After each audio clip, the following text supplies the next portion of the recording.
এইভাবে হাঁটছে, মানে আমি দেখি না দেখি মোবাইল দেখুক, পরে আমি মোবাইলে গিয়ে দেখব। কিন্তু আপনারা একটা জিনিস খেয়াল করেছেন কি না, অনেক সময় ভক্তরা মোবাইলে অনেক ছবি তোলে, ভিডিও করে, কিন্তু আপনার গ্যালারিটা শুধু ভরছেন, কিন্তু দেখবেন খুব একটা কিন্তু গ্যালারি খোলা হয় না, ওটার চেকও করা হয় না। তো মাঝখান দিয়ে কী হলো, যেই সময়টুকু আমার কানেকশান সংযোগ হওয়ার সুযোগ ছিল সেটুকু হারালাম মাঝখান থেকে। তো এত যদি মোবাইলের ভিড় থাকে তো আমরা ভগবানকে কিভাবে দর্শন করব?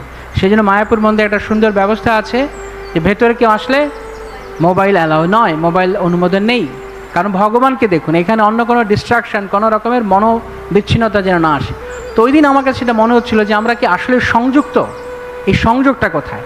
তা আমি মনে করছি আমি তো চোখে বা মোবাইলে আমি হয়তো ধরে নিচ্ছি, কিন্তু যতক্ষণ না পর্যন্ত ভগবানকে দর্শন করবার বা ভগবানের কাছে নিজেকে উপস্থাপন করবার আকুলতা না আসবে, সংযুক্তি হয়নি। শরীরে নয়, সংযোগটা আধ্যাত্মিক সংযোগ। দেহটা শারীরিক, এই অবস্থাটা এটা দৈহিক অবস্থা। দৈহিকের ঊর্ধ্বে হচ্ছে আধ্যাত্মিক, মানসিকও নয়, আধ্যাত্মিক। দৈহিক, মানসিক, আধ্যাত্মিক। তো এমনকি মন দিয়েও না, কারণ মনও জড়বস্তু। তাই চেষ্টা করতে হবে যে যখন আমরা ভগবানের কাছে আসছি বা ভগবানের কথা স্মরণ করছি, আমরা যেন আমাদের বর্তমান অবস্থা কি আছে সেটি নয়, ভগবান দয়া করে আমাকে গ্রহণ করুন, করুণা করে আমাকে এই বিপজ্জনক অবস্থা থেকে উদ্ধার করুন, এই মনোভাব নিয়ে মন্দিরে আসা ভগবানের কাছে মানে কেবল মোবাইল ফোন ধরে থাকার জন্য নয়। মন্দিরে এসছি আমরা, ভগবান আমার এই দুর্বিষহ অবস্থাকে আপনি অনুভব করুন, আপনি তো সব জানেন, দয়া করে আমাকে এই পতিত অবস্থা থেকে উদ্ধার করুন, এই প্রার্থনা করার জন্য। তাই এটা হচ্ছে সংযুক্তি। তো যতক্ষণ পর্যন্ত আমরা পারমার্থিকভাবে সংযুক্ত নই, এই দৈহিক সংযোগে খুব একটা বেশি লাভবান হব না।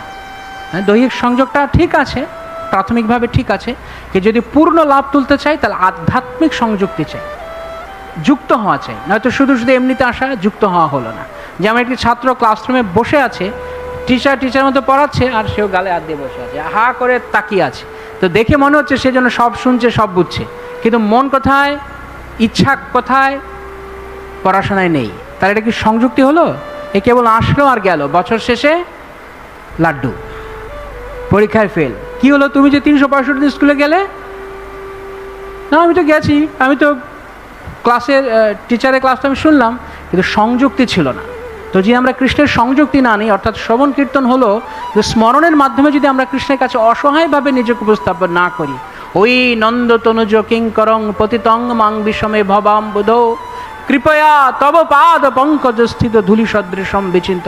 হে ভগবান, দয়া করে দেখো আমার এই দুর্দশা, আমি ভব মহাসমুদ্রে পতিত হয়েছি, তাই কৃপা করে তোমার পাদপদ্মের ধূলিকণা রূপে আমাকে গ্রহণ করো, দয়া করে আমাকে পতিত হতে দিও না, কারণ আমার স্বভাব পতিত হওয়া, আমি নিচে নেমে যাব, আমি পড়ে যাব, একমাত্র তোমার শক্তির দ্বারা আমি উদ্ধার হতে পারি কৃষ্ণ। তাই সম্পূর্ণরূপে এরকম অসহায় মানসিকতা নিয়ে কৃষ্ণই কেবল একমাত্র ভরসা। এইভাবে যদি আমরা নিরন্তর শ্রবণ কীর্তন স্মরণে যুক্ত থাকি, তবে সমস্ত ভয় থেকে আমরা মুক্ত হতে পারব। এইটি হচ্ছে শ্রীল সুখদেব গোস্বামীর বার্তা, নিরন্তর। হরে কৃষ্ণ।